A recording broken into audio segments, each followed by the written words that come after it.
ground and walked away from it, and then reverted back to the Crown for the unpaid taxes. For a few dollars, Waiting Lumber Company snapped up Muskoka.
We're on the Peerless 2, which is used to be an oil barge, I guess. Yes, an oil tanker. An oil tanker. And it was built in 1946 in Bronte, Ontario. Bronte. Just down the road from Oakville. Was it originally by BA Oil, or was it? BA bought and paid for the ship to be built, yes. Right. Yeah. It made its way onto the Muskoka Lakes in 1946 and never left. Never left. And you bought it a scrap, I think you said. Darn near. It was in pretty tough shape. 2003 as a fixer-upper project. Was it Kingston you bought it? No, it was built. I bought it right here. It's always been on these lakes, so I bought it right here in Port Curling back in 2003. I remember coming and looking at the boat right here at this dock in late August, early September 2003, and we bought it a week, 10 days later. So for around the 15th or the 20th of September. So it's nearly 12 years ago today, or right now. We've had the opportunity of kind of watching it almost from the beginning, not quite the beginning, but I think 2007 we started to communicate with you. And it was always amazing to see you working on that vessel alone. Well, yeah, it's kind of a case of what you had to do. We're not a historic society. We're not a government-run operation, anything like that. Money's always tight, and as such, you turn your hand to an awful lot of skills to get things done. But the improvisation was amazing. Oh yeah, well, at the same time, historically, I'm not the first guy that ever did some of the things I did. If you look back through the history books, several hundred years ago when sailing ships were working their way around the world, if they figured they had to change a plank on the bottom of the boat at high tide, they'd float the boat right into shore somewhere and wait for the tide to go out, and there the boat was, laying on its side, change the plank. So it's thinking like that you have to kind of, outside the box, definitely outside the box. I can remember when this was just a flat, there was no... A bare hull, yep, just a flat hull, yep, that's right. And you had this cabin or what? The wheelhouse, yeah. Wheelhouse. The wheelhouse was the only thing that we saved from the old boat in the way of superstructure, yes. And then you built the downstairs. Yep, yep. So right now you sail all of the main Muskoka lakes, Rosso, Joseph, and Muskoka. That's correct. And you have tours that runs during the summertime. You said, I think, 7 days? 7 days a week, yep. 5 months of the year. Yep. And you take in basically spring through to the fall? Late spring, so we're in operation as soon as there's business in late May. And you operate mainly from Port Carling, or always from Port Carling? Mainly from Port Carling. In July and August we do the market at Rosso on Fridays, so the village of Rosso is a nice place to work from. There's lots of history up there. And you do lots of different types. I mean, you have the public cruises, but you also, I think you mentioned weddings. And lots of privates. Weddings, anniversaries, birthdays.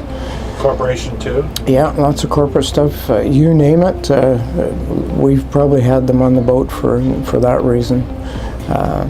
Celebrations of whatever and whenever sort of thing. So this year we were lucky enough to have 3 weddings on the boat, actual weddings. 3 people said, I do, on the boat. That's the first ones yet. I take it too that from what you said that the 2 lakes that you mainly cruise on are Rosso and Muskoka. That's correct, But yep. you'd like to ultimately develop Lake Joseph? Well, Lake Joseph is a beautiful lake, and it's got just as much history as either Rosso or Muskoka. They all deserve a good deal of talking about and helping people to learn more about why Muskoka is such a desirable place, whether it's 150 years ago or whether it's today.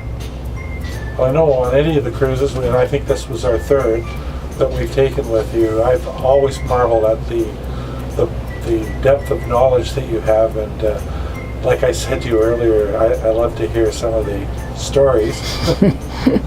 Randy has a vast knowledge of stories. If you get a chance of going on to one of his cruises, I promise you will never be disappointed with the knowledge and the experience that you take.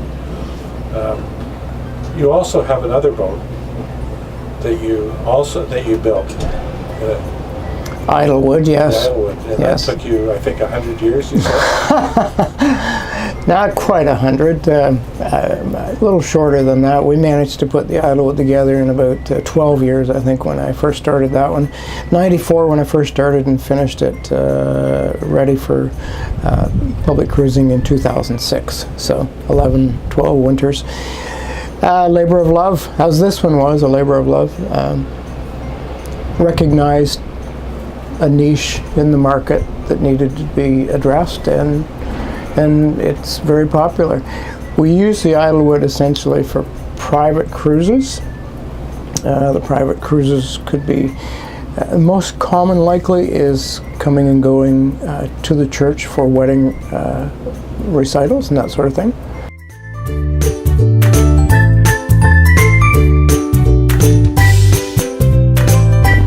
It's rolling? Yep. It's time to bid you all. How'd that go again?